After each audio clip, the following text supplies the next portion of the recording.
Hello student, good morning, Namo Buddhaya. Jumpa kembali dengan Teacher Ratna pada pembelajaran tematik kelas 1. Nah anak-anak, bagaimana kabar anak-anak teacher pagi hari ini? Teacher selalu berharap semoga anak-anak teacher dalam keadaan sehat dan tetap semangat belajarnya. Anak-anak, pagi hari ini teacher akan menyampaikan materi pembelajaran tema 4, subtema 2, pembelajaran 3 dan 4. Sebelum teacher menjelaskan materi pembelajaran kita pada pagi hari ini, teacher akan menyampaikan tujuan pembelajaran. Adapun tujuan pembelajaran kita hari ini, yang pertama, dengan menyimak penjelasan guru, siswa mampu menjelaskan hal-hal yang harus dilakukan dalam hubungan dengan orang tua di rumah dengan tepat. Yang kedua, dengan membaca percakapan, siswa mampu menggunakan ungkapan tolong dan terima kasih dengan santun dan percaya diri. Yang ketiga, dengan mengamati kumpulan benda, siswa mampu menyusun baris bilangan berdasarkan pola tertentu dengan tepat, serta membuat pola bilangan dengan teliti. Yang keempat, dengan menyimak teks dan bercerita, siswa mampu mempraktikkan cara meminta izin kepada orang tua jika hendak bermain di luar rumah dengan benar. Yang kelima, dengan menyimak penjelasan guru, siswa mampu menjelaskan gerakan menirukan gerak kupu-kupu dengan benar. Agar tercapainya tujuan pembelajaran kita hari ini, materi yang pertama yang akan teacher sampaikan adalah menulis cerita tentang ungkapan tolong dan terima kasih. Anak-anak, perhatikanlah gambar berikut ini. Nah anak-anak, pada gambar tersebut, apa yang sedang Dayu dan keluarganya lakukan? Ya, benar sekali, Dayu dan keluarganya sedang memasak. Mereka saling membantu dan melakukan pekerjaan rumah secara bersama-sama. Anak-anak, sekarang buka buku halaman 59. Dayu sedang membantu ayah dan ibu di rumah. Dayu membantu ibu menyapu halaman. Setiap hari libur, Dayu juga membantu ibunya memasak. Nah anak-anak, seperti gambar tersebut, Dayu merupakan contoh anak yang baik. Dayu selalu membantu pekerjaan kedua orang tuanya. Bagaimana dengan anak-anak teacher?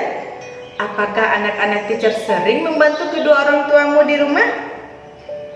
Nah anak-anak teacher harus menjadi anak yang seperti Dayu. Anak-anak teacher harus selalu membantu pekerjaan kedua orang tuamu. Karena dengan kita membantu pekerjaan kedua orang tua kita, pekerjaan mereka pun terasa lebih ringan. Dan juga dengan kita membantu pekerjaan kedua orang tua kita, itu merupakan tanda anak yang baik. Sifat yang baik harus kita biasakan sejak kecil, karena agar nanti kelak kita saat dewasa, kita bisa menjadi anak yang mandiri dan anak yang baik. Oke anak-anak, jadi anak-anak teacher harus saling membantu pekerjaan kedua orang tua di rumah. Nah anak-anak, sekarang anak-anak teacher buka buku tema 4 halaman 60. Bacalah tabel pada halaman tersebut. Apakah anak-anak teacher sudah melakukan kegiatan pada tabel tersebut? Jika anak-anak teacher belum pernah melakukannya, mulai dari sekarang anak-anak teacher harus melakukannya agar pekerjaan kedua orang kita menjadi lebih ringan dan kita bisa menjadi anak yang mandiri. Sekarang simaklah cerita berikut ini. Memasak bersama keluarga.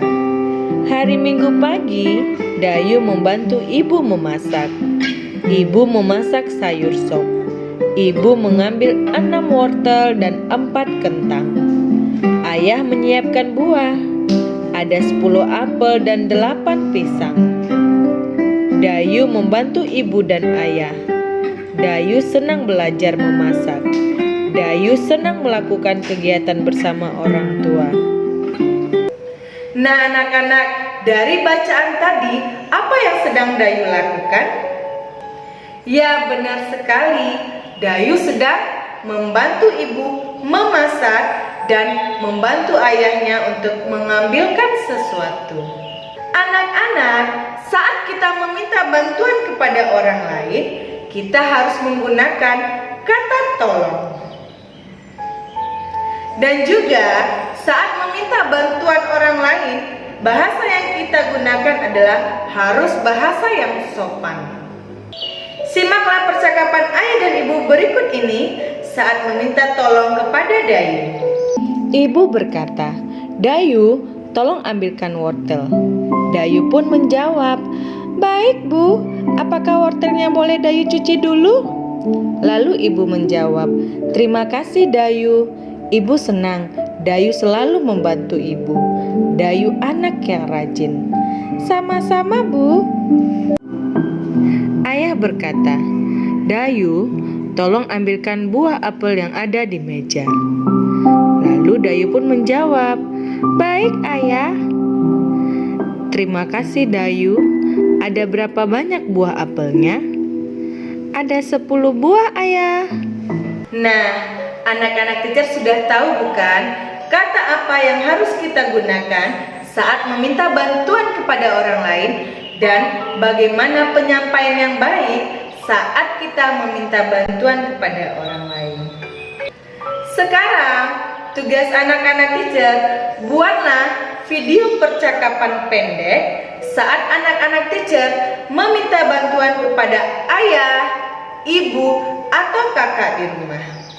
Contohnya, bisa anak-anak teacher lihat pada percakapan ibu, ayah, dan Dayu tadi. Sekarang kita masuk pada pembelajaran selanjutnya, barisan bilangan berdasarkan pola tertentu.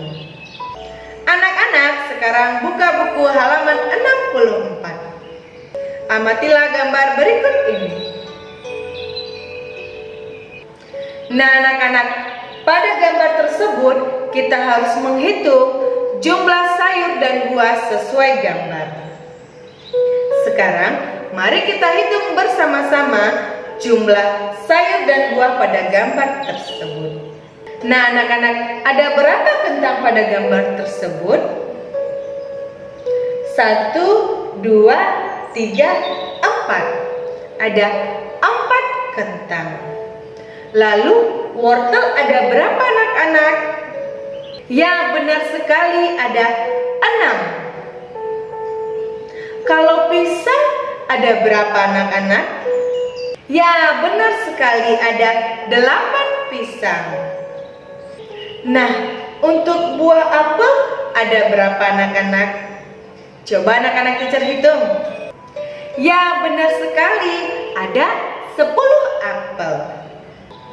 Sekarang jumlah buah dan sayur tersebut kita buat baris bilangannya. Buatlah baris bilangan pada jumlah tersebut berdasarkan urutan dari terkecil hingga ke besar. Jadi 4, 6, 8, 10. Nah, itu merupakan baris bilangan dari kecil ke terbesar.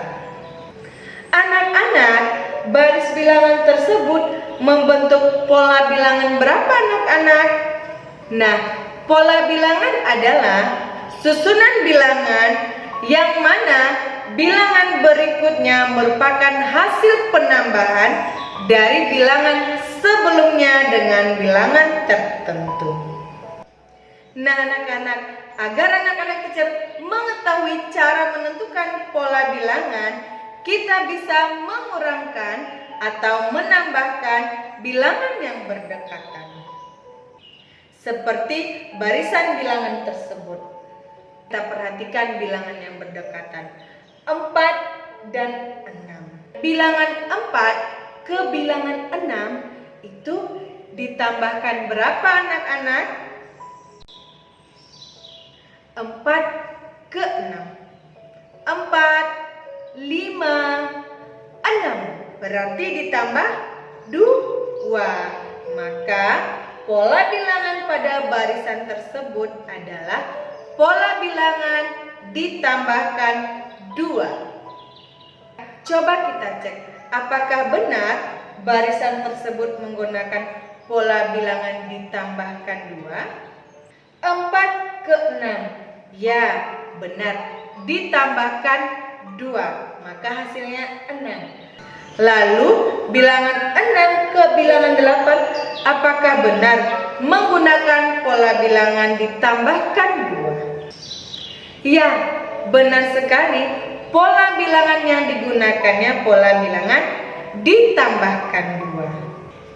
Anak-anak, pada barisan bilangan tersebut, jika pola bilangan yang digunakannya adalah pola bilangan ditambahkan 2, maka dari awal hingga akhir pun pola yang digunakan tetap pola bilangan ditambahkan 2. Agar anak-anak teacher lebih mengerti lagi tentang pola bilangan, contoh selanjutnya, perhatikanlah gambar berikut ini. Nah anak-anak, pada gambar tersebut mari kita hitung jumlah peralatan dapur yang Ibu Dayu miliki. Yang pertama ada sendok goreng. Nah, ada berapa sendok goreng tersebut anak-anak? Ya, benar sekali, ada 1 sendok goreng. Lalu, gelasnya ada berapa anak-anak? Ayo hitung anak-anak, ada berapa gelasnya? Ya, benar sekali, ada 4 gelas. Lalu, piringnya ada berapa anak-anak? Ya, benar sekali, ada 7 piring. Lalu untuk sendok makannya ada berapa anak-anak? Ya, benar sekali, ada 10 sendok makan.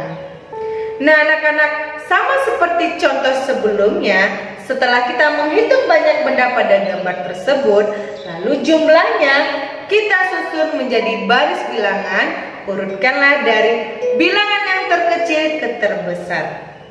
Berarti 1, 4, 7, 10. Sekarang kita tentukan pola bilangannya. Nah, barisan bilangan tersebut menggunakan pola bilangan berapa anak-anak? Nah anak-anak, tadi teacher sudah menjelaskan bukan?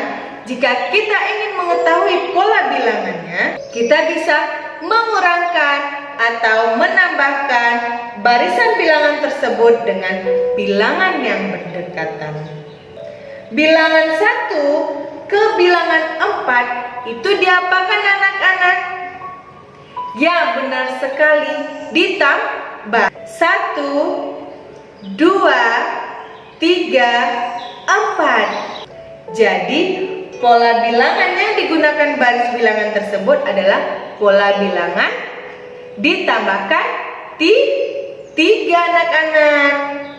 Nah anak-anak, jika di awal menggunakan pola bilangan ditambahkan 3, maka pada bilangan akhir pun pola bilangan yang digunakan tetap pola bilangan ditambahkan 3. Apakah anak-anak teacher sudah mengerti tentang pola bilangan? Nah, jika belum mengerti, teacher akan memberikan contoh berikutnya. Perhatikanlah contoh berikut ini. Nah anak-anak, untuk menjawab soal tersebut, agar anak-anak teacher lebih mengerti lagi, perhatikanlah penjelasan teacher berikut ini. Nah anak-anak, contoh yang pertama untuk menentukan pola bilangan pada baris bilangan tersebut, langkah yang pertama harus kita perhatikan adalah perhatikanlah barisan bilangan tersebut. Seperti contoh baris bilangan berikut ini. Nah anak-anak, yang kita isi adalah bilangannya ke sebelah kanan anak-anak. Jadi, jika yang kita isi titik-titiknya adalah ke sebelah kanan ataupun maju namanya, itu pola bilangan tersebut pasti ditambahkan. Nah, anak-anak, dari bilangan 8 ke bilangan 12 itu ditambahkan berapa anak-anak? Mari kita keluarkan jari-jari kita. Nah, setelah bilangan 8, bilangan berapa anak-anak? 8, 9, 10, 11, 12. Berapa anak-anak? 4. Maka pola bilangan yang digunakan oleh barisan bilangan tersebut adalah pola bilangan ditambahkan 4. Ditambahkan 4. Nah, anak-anak, jika di awal pola bilangannya digunakan ditambah 4, maka sampai di akhir pun pola bilangan yang kita gunakan tetap ditambah 4. Ditambah 4. Ditambah 4. Nah, 8 ditambah 4, 12. Lalu untuk mengisi titik-titik ini, maka 12 ditambah 4. Nah, berapa anak-anak 12 ditambah 4? Setelah 12 berapa anak-anak? 13, 14, 15, 16. Nah, maka titik-titik ini kita isi 16. Nah, ini belum kita isi. Berarti kita tambah lagi kan anak-anak dengan 4. Karena pola yang digunakan adalah pola bilangan ditambah 4. 16 ditambah 4 berapa anak-anak? Ya, benar sekali, 20. 20. Nah, berarti untuk bilangan ke sini pun ditambah 4 juga kan anak-anak? Coba kita cek, benar nggak? 20 itu ditambah 4 sama dengan 24. 20 ditambah 4. Setelah 20, 21, 22, 23, 24. Ya, bilangan berikut ini sudah benar. Nah, anak-anak, begini ya sayang, cara menentukan pola bilangan pada barisan bilangan yang masih kosong. Nah, anak-anak, sekarang contoh yang kedua. Perhatikanlah barisan bilangan berikut ini. Nah, tadi pada contoh pertama, barisan bilangannya diisi di depan kan anak-anak. Sekarang untuk contoh yang kedua, baris bilangannya dimulai dari belakang. Nah, tadi di depan kita mengisi titik-titiknya ke sebelah kanan atau maju. Sekarang contoh yang kedua, kita dari sebelah kiri dulu anak-anak. Maka jika sebelah kiri itu artinya mundur anak-anak. Maka pola bilangan berikut ini yang digunakan adalah pola bilangan kurang. Kita buat dulu ya anak-anak tanda kurangnya. Nah, kita cek anak-anak bilangan yang berdekatan tersebut 29 dan 23. Pola bilangan yang digunakan dikurangkan anak-anak, maka kita kurangi terlebih dahulu anak-anak. 29 dikurang 23 berapa anak-anak? 9 dikurang 3 berapa anak-anak? Ya, benar sekali, 7. 2 dikurang 2, 0. Berarti pola bilangan yang digunakan pada pola bilangan barisan berikut ini adalah pola bilangan dikurang 7. Kita buat anak-anak 7-nya, kurang 7, kurang 7, kurang 7, kurang 7. Nah, anak-anak, sekarang kita sudah tahu pola bilangan yang kita gunakan adalah pola bilangan dikurang 7. Maka untuk mengisi titik-titik berikut ini, bilangan berikut ini harus kita kurangkan dengan 7. 23 dikurang 7 berapa anak-anak? Sebelum 23 berapa sayang? 22, 21, 20, 19, 18, 17, 16. Maka titik-titik ini adalah 16. Lalu untuk mengisi titik ini, bilangan yang kita gunakan bukan 23 lagi anak-anak, tetapi bilangan 16. 16 dikurang 7. Berapa 16 dikurang 7 anak-anak? Sebelum 16, 15, 14, 13, 12, 11, 10, 9. Maka titik-titik ini kita isi dengan angka 9. Nah, untuk mengisi titik-titik yang terakhir, kita gunakan bilangan yang terakhir anak-anak 9. 9 dikurang 7. Berapa 9 dikurang 7 anak-anak? Sebelum 9, 8, 7, 6, 5, 4, 3, 2. Jadi isinya adalah 2. Begini anak-anak cara menentukan pola bilangan.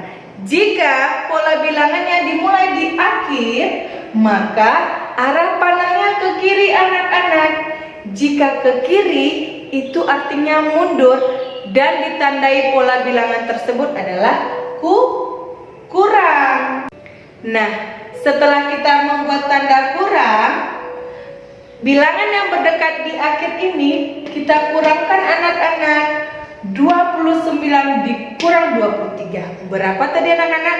7. Maka pola bilangan yang digunakan adalah pola bilangan dikurang 7. Jika di sini dikurang 7, sampai akhir pun kita kurangi dengan 7. Mengerti anak-anak? Nah, anak-anak teacher sudah mengerti bukan cara menentukan pola bilangan.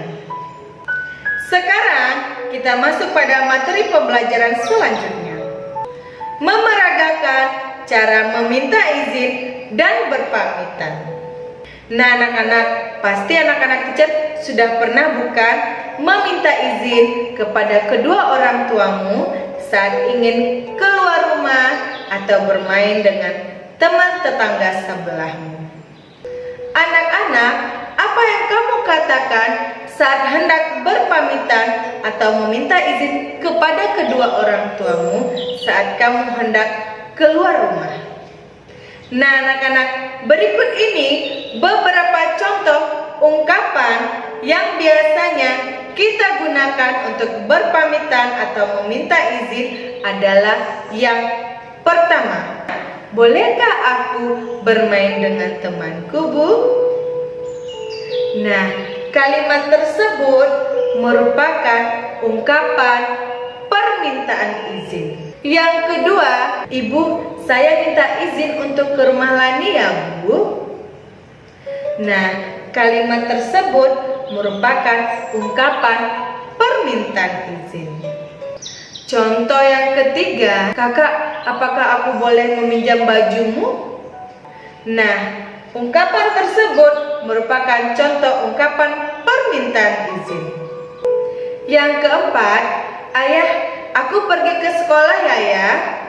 Atau boleh juga, Ibu, aku pamit pergi ke sekolah ya Bu. Contoh ungkapan berpamitan. Nah, agar anak-anak teacher lebih mengerti dan memahami lagi cara meminta izin dan berpamitan dengan baik, perhatikanlah percakapan berikut ini. Pada hari libur, Dayu senang bermain. Setelah membantu ibu memasak, Dayu akan bermain bersama teman-temannya. Namun, Dayu ingin meminta izin terlebih dahulu kepada ibunya. Simaklah percakapan berikut ini. Dayu bertanya kepada ibunya, "Bolehkah aku bermain bersama teman-teman, Bu?" Ibu pun menjawab, "Main kemana, Dayu?" "Ke ke rumah Siti, Bu. Kami ingin bermain di kebun. Baiklah, bermainnya sebentar saja. Terima kasih, Bu. Sama-sama, Dayu. Nah anak-anak, setelah kamu memperhatikan percakapan Dayu dan ibunya yang telah teacher bacakan tadi, sekarang tugas anak-anak teacher, buatlah video saat kamu menirukan percakapan Dayu dan ibunya. Tugas percakapan tersebut bisa kamu lakukan bersama ayah, ibu, atau kakakmu di rumah. Anak-anak meminta izin dan berpamitan sebelum keluar rumah itu wajib kita lakukan agar orang tua kita tidak khawatir dan orang tua kita juga tahu di mana kita berada saat kita tidak ada di rumah. Maka dari itu, anak-anak teacher jika hendak pergi bermain keluar rumah, minta izinlah dan berpamitanlah kepada kedua orang tuamu. Materi selanjutnya menceritakan kegiatan anggota keluargamu di rumah. Sekarang simaklah cerita berikut ini. Dayu bermain ke rumah Siti. Siti sedang berada di kebun. Kebun Siti terletak di samping rumah. Ayah Siti membersihkan rumput. Ibu Siti memetik bunga. Siti sedang menyiram tanaman. Ada kupu-kupu di sekitar tanaman. Warnanya bagus sekali. Nah anak-anak, saat Dayu datang ke rumah Siti, Dayu pun ikut membantu Siti untuk berkebun. Mereka melakukannya bersama-sama. Materi selanjutnya, buka buku halaman 71. Mengenal gerak anggota tubuh dengan menirukan gerakan hewan. Nah anak-anak, pada saat Dayu dan Siti berkebun, Siti dan Dayu melihat kupu-kupu.